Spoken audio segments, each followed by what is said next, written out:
Greetings people of YouTube, and today I'm going to be taking a look at the Transformers Earthspark Deluxe class, Grimlock. This is my first pickup and of course review of any figure from the Transformers Earthspark toy line. Transformers Earthspark itself is the latest incarnation of the Transformers on TV and tells a story about a group of Earthborn Autobots. I've seen like 18 episodes of the show and I think it's a decently entertaining time, though not my favorite. I like it enough to the point where I considered investing in the toy line. And taking a closer look at the packaging here, awesome artwork of Grimlock in his dino mode, and of course I don't have to explain to you who Grimlock is, right? Short answer, me Grimlock King! Anyways, you can see that it has one piece of a Build-A-Figure. On this side, you see a Transformers Earthspark poster. At the back, you can see some product shots there, and also other figures from the Earthspark Deluxe class assortment. On this side, you get a villain that no one asked for. At the top, some more Earthspark artwork. And at the bottom, you get the price of this thing. Alrighty then, I'm pretty curious about this figure, so why don't we just crack him open?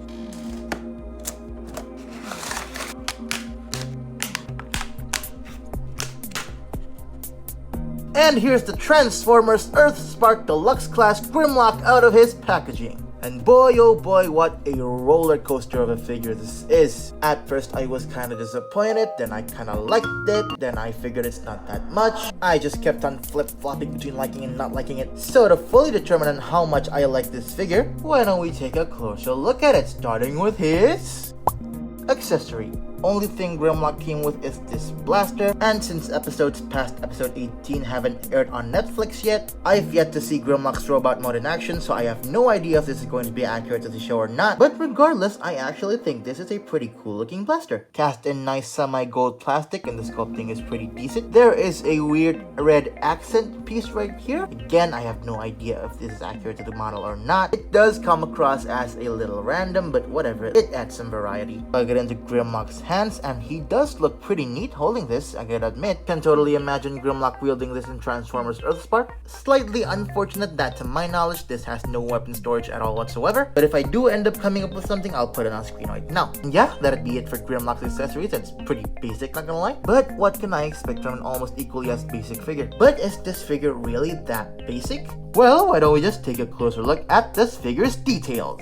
So unfortunately, even after looking through Google Images, I still have not found a full body shot of this Grimlock yet. However, I do have this screen grab of his head, and you know what? I think it looks decently accurate. There's also this image with him having purple eyes, and I don't know the context of that, so please, if you do know the context, let me know in the comments below. And if we take a 360 look at this guy, I gotta say, I think this has an awesome design. Probably one of my favorite animated Grimlock designs alongside the Fall of Cybertron design. He just looks pretty darn buff, doesn't he? Really like how the forearms and the shoulders are sculpted to look really blocky and big.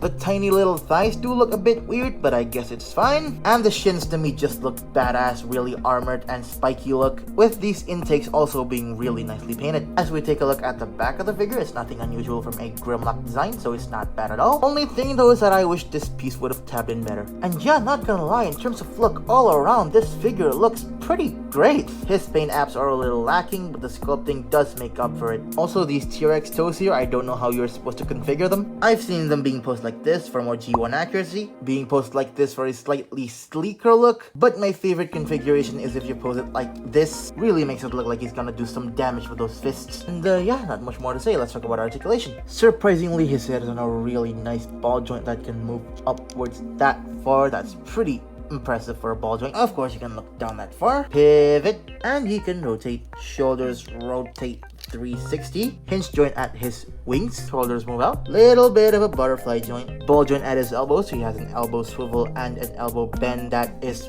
pathetic. Hinge joint at his wrists, fairly tight waist swivel. Bullshittery, can kick forward that far and can move back about that far. He can do the splits, thigh swivel, the knees bend to a pathetic degree, and the ankle articulation is fantastic. Can move forward that far, back that far, and an insane ankle pivot. Look at that. This ankle actually has a better range due to the transformation. This guy mostly has all of the joints that you would want for a fun posing experience, and he's also got all the tolerance that you would need. Yeah, fairly solid. However, my biggest problem with this figure, and probably the Earthspark line in general, is, well, the lack of big size comparisons. Here's Grimlock next to your average minibot scale figure, the Legacy Evolution Beachcomber. Here he is next to Legacy Kickback, and it actually looks pretty darn cool, if only very out of scale. Here he is next to Bumblebee Wheeljack, and okay, I'll give it to this figure. This is probably one of the largest deluxe class figures that I have. It's just not appropriate for Grimlock IMO.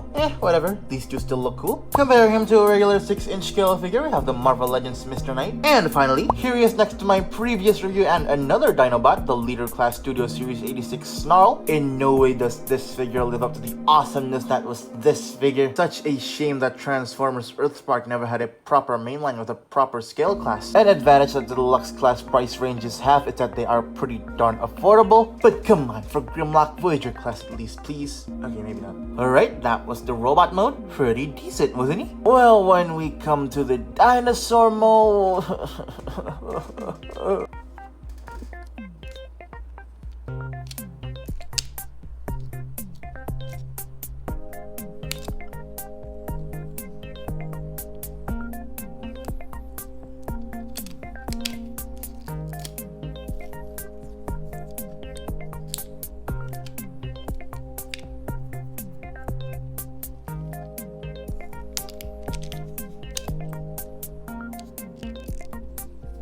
And here's Grimlock in his T-Rex mode, and it's okay. First off, let me just say, chunk! This gotta be the fattest T-Rex I've seen. And on its own, that would have been fine, but if you compare it to the show's model, you can see that in the show, he was much sleeker and leaner. Looks a lot more menacing. Sure, this is more adorable, but this is not G1 Grimlock. This is Earthspark Grimlock, which was badass in the show, at least in this dino mode. Again, haven't watched past episode 18, so I don't know how he looks in the robot mode in the show, and this dino mode is really where I can criticize the figure the most. If we talk about the details in themselves, this figure looks pretty nice in this dino mode. Not that show accurate, but still fairly accurately detailed. Head sculpt is where it's at, though. It's fantastic. This head sculpt actually looks like the character. How surprising. And the rest of this alt mode is nothing remarkable. Do like these though, whatever they are. This peg hole here serves as weapon storage, so you can just put in his blasters here, and yeah, it looks nice. Gives him some firepower, which isn't bad at all. But what's not bad at all, his articulation. Top and bottom jaw can open. There's a 3mm port here, which is blast effect compatible. I am aware that this is a retool of the Cyberverse Grimlock, which had a flame effect part. Kind of a shame that this figure didn't come with any. I guess you can count this hinge joint as articulation. Oh, forgot to mention how much I love how the teeth interlocks. That's really cool. There you go. Nothing at these arms. Ball joint at his hips because they wear the robot mode shoulders. And the knees bend like this. Makes no sense at all, but I guess it really shouldn't be used in this mode. Toes move up and down. These wrist heels can be adjusted. And that's it. And I thought Snarl's possibility was limited. Overall, this T-Rex mode is fine. Not absolutely terrible, but definitely isn't great. Yet it suffers from an even worse size problem than the robot mode size comparisons. Here's Grimlock next to Beachcomber, Kickback, a much bigger T-Rex, the Leader Class Kingdom Megatron. Here he is next to Wheeljack, and whoo, he is tiny. Looks like Wheeljack's got a Pokemon or something. Grimlock, use Crunch. Here's Mr. Knight. And finally, Chunky Potato Boy Snarl. In no way does this live up to the awesomeness that is this. Even in the Earthspark cartoon, this alt mode of Grimlock towers over everyone else. This figure is not in scale with anything I own, and it's honestly kind of annoying. But I mean, other than his size, they both look pretty good together despite them coming from different continuities. I guess this will do as my only Grimlock for now. And now for a little bit of the good old strike a pose segment. Let's try a somewhat dynamic blasting pose. I guess that's not too bad. Now, I don't know, let's do a punching pose or something. Yeah, it doesn't look too bad. And for the last one, I'm gonna kind of cheat here and bring in Snarl's accessory. And let's do a slashing pose. I guess that's pretty cool. And that concludes my review for the Transformers Earthspark Deluxe Class Grimlock figure. Overall, I guess it's a pretty decent Grimlock figure. Probably not as cool as the Studio Series 86 version, but I presume it's better than the Core Class Legacy figure. Yeah, I really don't think it's a bad figure at all. If you don't have that Studio Series Grimlock figure like I don't, then yeah, go ahead and pick up this figure as a substitute. Or maybe if you're just a fan of the Earthspark show in general. But to the rest of you, I don't think I recommend this figure that much. It's honestly not that necessary to complete your collection. and it's certainly not making me want to buy any more Earthspark figures, unfortunately. And yeah, I hope you would recommend this review to everyone else. If you enjoyed it, please do leave a like and a comment, and don't forget to subscribe. And hopefully I'll see you all next time. Goodbye! So next week I'll be taking a break from Transformers and talk about another series that I really like. Godspeed, Spider-Man!